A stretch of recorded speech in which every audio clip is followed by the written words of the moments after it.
നമസ്കാരം, ജന്മഭൂമിയിലേക്ക് സ്വാഗതം. ഇന്നലെ കാശ്മീരിലെ ശ്രീനഗർ മണ്ഡലത്തിലേക്ക് നടന്ന തിരഞ്ഞെടുപ്പിൽ രേഖപ്പെടുത്തിയത് റെക്കോർഡ് പോളിംഗ്. 38% പോളിംഗ് ആണ് ഇവിടെ രേഖപ്പെടുത്തിയത്.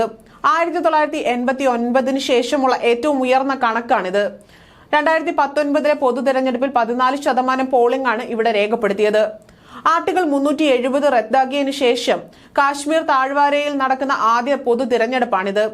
ശ്രീനഗർ, ഗന്ദർബാൽ, പുൽവാമ, ബുഗ്ദാം, ഷോപ്പിയാൻ ജില്ലകളിലെ വിവിധ നിയമസഭാ മണ്ഡലങ്ങൾ ഉൾക്കൊള്ളുന്ന ശ്രീനഗർ ലോക്സഭാ മണ്ഡലത്തിലെ 2135 പോളിംഗ് സ്റ്റേഷനുകളിലാണ് ഇന്നലെ വോട്ടെടുപ്പ് നടന്നത്. റെക്കോർഡ് പോളിംഗ് രേഖപ്പെടുത്തിയതിന് പിന്നാലെ മണ്ഡലത്തിലെ ജനങ്ങളെ പ്രധാനമന്ത്രി നരേന്ദ്രമോദിയും അഭിനന്ദനം അറിയിച്ചു.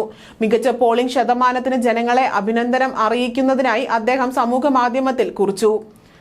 വളരെ മികച്ച പോളിംഗ് ശതമാനം രേഖപ്പെടുത്തിയതിന് ശ്രീനഗർ പാർലമെന്റ് മണ്ഡലത്തിലെ ജനങ്ങളെ അഭിനന്ദനം അറിയിക്കുകയാണ്. പ്രത്യേകിച്ച് മുൻ വർഷങ്ങളിനേക്കാൾ മികച്ച രീതിയിൽ ആർട്ടിക്കിൾ 370 റദ്ദാക്കിയതുവഴി ജനങ്ങളുടെ ആഗ്രഹങ്ങളും കഴിവുകളുമെല്ലാം പുറത്തെടുക്കാൻ അവസരം വന്നിരിക്കുകയാണ്.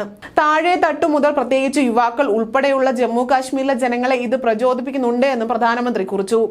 2019 പൊതു തിരഞ്ഞെടുപ്പിൽ 12 സ്ഥാനാർത്ഥികളാണ് മത്സരരംഗത്തുണ്ടായിരുന്നത്. ഇക്കുറി അത് 24 സ്ഥാനാർത്ഥികളായി ഉയർന്നു. തിരഞ്ഞെടുപ്പ് കമ്മീഷന്റെ കണക്കുകൾ പ്രകാരം ശ്രീനഗർ, ബുഡ്ഗാം, ഗന്ദേബാൽ, പുൽവാമ, ഷോയിയാൽ ജില്ലകളിൽ നന്നായി കൂടുതൽ വോട്ടർമാർ തിരഞ്ഞെടുപ്പിൽ വിശ്വാസം പ്രകടിപ്പിച്ച് സമ്മതിദാന അവകാശം വിനിയോഗിക്കാൻ എത്തിച്ചേരുകയായിരുന്നു. ഇത്തവണ 45%-ലധികം പോളിംഗ് ആണ് രേഖപ്പെടുത്തിയിരിക്കുന്നത്. സമാനമായ പോളിംഗ് ഉറപ്പാക്കാൻ സുരക്ഷാ ഉദ്യോഗസ്ഥർ അടക്കം മികച്ച രീതിയിൽ പ്രവർത്തിച്ചതായും തിരഞ്ഞെടുപ്പ് കമ്മീഷൻ അറിയിച്ചു.